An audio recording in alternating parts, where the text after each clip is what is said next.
Hi, Marilyn here with Cotton and Chocolate, and I'm back with Saturday Sampler Block 5, and we're going to talk about piecing. So in this block are all elements that we've made in the past months.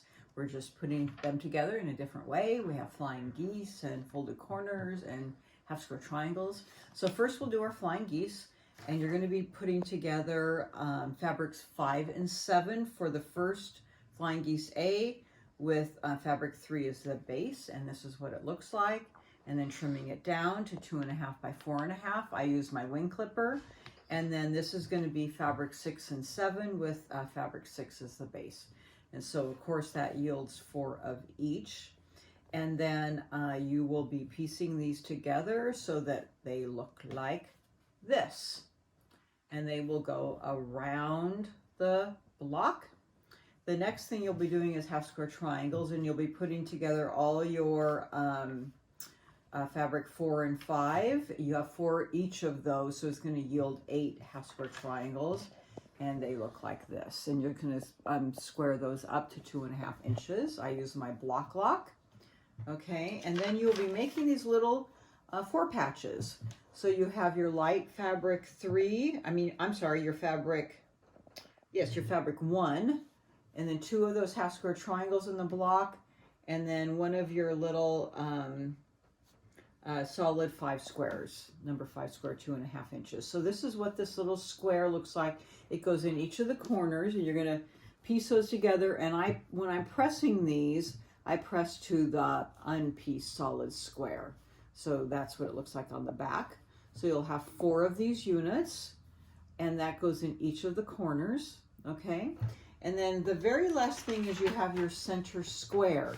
So you're going to take that big fabric 9 square and 4 of your fabric 4 squares, and you're going to do your sew and flip corners. I've already made these, and I make these with my folded corner clipper. Okay, so each corner, and then just as a reminder, I start with my opposite corners first, and then sew and flip those out, and then the other opposite corners. So when you do those, you know you kind of cut across those opposite corners, okay? And then press those out towards the triangle. So that's our center here. This is our flying geese around the block.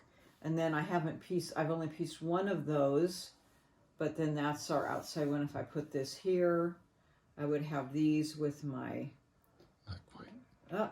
A wrong way. This one goes here, and this goes like this, and this is on the outside, so you can see part of that block here. So when you're piecing these are the 2 points that you have to watch, because these points have to match.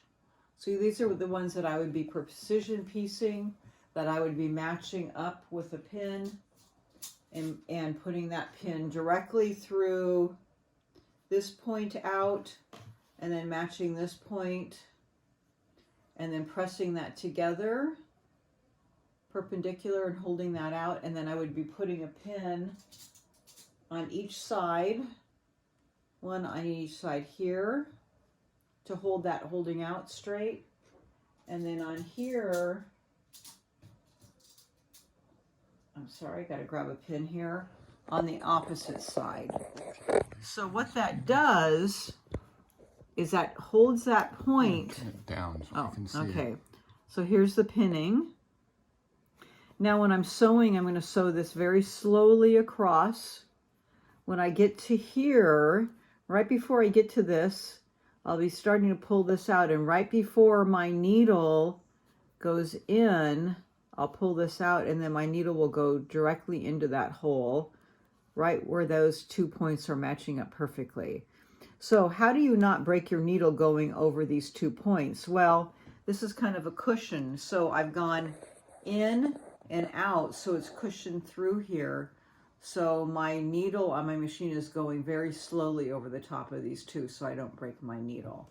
Okay, so that's what I do for precision piecing. Yeah, does it take a little while to, push those in and pin on each side? Yes, it does, but what's the result? My points match perfectly. So for me, it's worth the time to do what I call precision pinning for the result of precision piecing. So I do that kind of pinning when I have this type of point that I want to make sure that those 2 points are matching perfectly. Okay, so that's how you get that block together. And thanks for joining me this month, and I'll see you next month.